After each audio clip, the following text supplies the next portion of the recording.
With 64% of the vote, Emmanuel Macron will be the new president of France come May the 14th. His next task is to announce his prime minister, who will then run a caretaker government until the legislative elections this June. Is the result surprising? Well, no, not really. Not at all, actually. Despite the lack of trust many show in polls since Brexit and Trump, French polls have been remarkably accurate. It was predictable that, were Marine Le Pen in the second round, we would have a Republican front mobilising together to block her ascension, as happened in 2002. That said, this year does show a marked improvement for the Front National. Jean-Marie Le Pen amassed a mere 18% of the vote in 2002 second round, whereas Marine has been able to double that. This was of course helped in no small part by high levels of voter abstention, 25% of the electorate.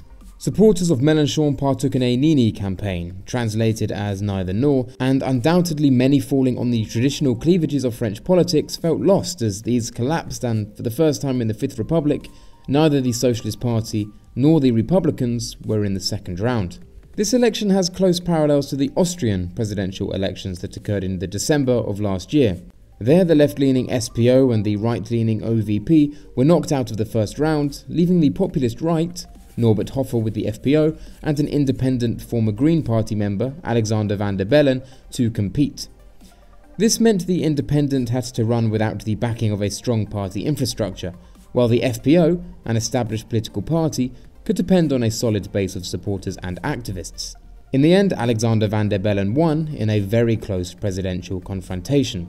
So the similarities here are the collapse of the traditional left-right political cleavages, the two contenders being an unaffiliated independent and a right-wing populist candidate, and the eventual winner being the independent candidate to stave off a populist candidate. There is though a few important differences. The position of presidency in Austria is very much ceremonial. Of course it affords some prestigious handshakes, some diplomatic appearances, and even the ability to dissolve the National Council. But as for lawmaking, foreign policy, the military, the president is mostly impotent. In France this is less the case, and the president has pretty much free rein in governing the country as he or she wishes, provided one criterion is met: his or her party has control of the legislature. This is the problem that Macron now faces. In 2018, Austria will have its legislative elections. This is done so on a system of proportional representation, and at present, the party looking to receive the highest proportion of the vote is the FPO. Traditionally, the largest party in the governing coalition is appointed Chancellor, a position comparable to that of Merkel in Germany or Theresa May in Britain. This would mean that the FPO chairman, Heinz Christian Strache, could become the most powerful politician in the country, and despite some threats from Van der Bellen that he would not swear in Strache as Chancellor, there is very little Van der Bellen could do about this situation.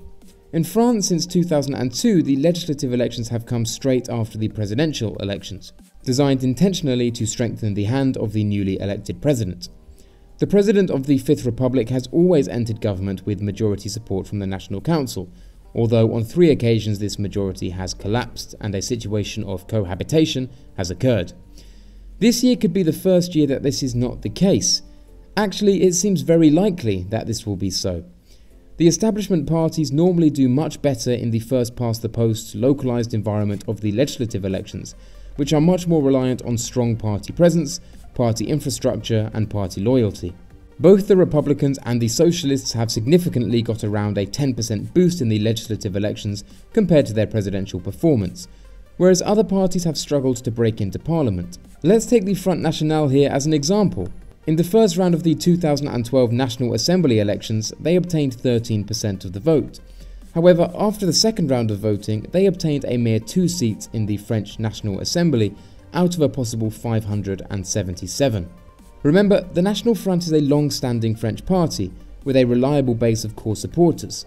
Macron, on the other hand, now has the daunting task of building a party out of his En Marche movement, and fielding candidates for all 577 seats, and on top of that, winning a majority in the legislature, or at least forming alliances to grant himself one.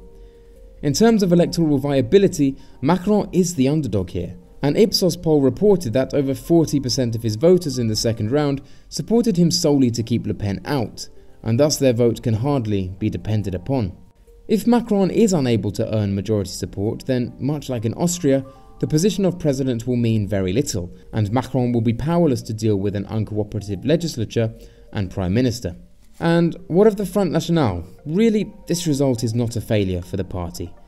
It's a success, albeit a disappointing one for many. Looking at voter demographics, we can see a marked difference in the public perception of the party between the younger and the older generations. 46% of 18 to 24-year-olds backed the Front National, compared to only 20% of the over 65s. This can partly be explained by old party loyalties remaining intact amongst older voters, but also because of changing attitudes towards the party. Back in the 70s, the Front National was a scary, novel force of racism and anti-republicanism. Now it's a constituent part of the French democratic apparatus that's been chugging along for decades. The mystique and fear has dissipated, and people, especially the young, are seeing a party they grew up with as a viable alternative. Don't expect any landslide results for the party in these coming elections though.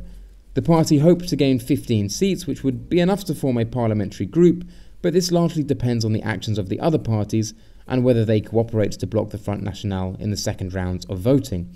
And likely this will be the case, although there have been a few notable exceptions. For instance, in one constituency in 2012, the UMP candidate withdrew to help the National Front candidate defeat the Socialists. However, this is certainly an exception from the rule. As for Marine, she is yet to announce whether she will stand in upcoming elections. For now, her leadership position within the party remains safe, lacking any credible opposition for the time being. Her niece Marine Le Pen could at some point in the future take the reins, and this would likely see a shift in strategy for the party, aiming to move the party rightward economically and on social issues. At this point though, she's very green, the youngest member of the French Parliament. As always, I'll be here and I'll keep you updated. Thanks a lot for watching this video. If you liked the video, please remember to subscribe and click like if you haven't already. If you didn't, click dislike and leave a comment and let me know what went wrong. As always, thank you for all those supporting me via Patreon, and if it is within your means to do so, then please do consider it yourself. Thanks a lot again, and until next time.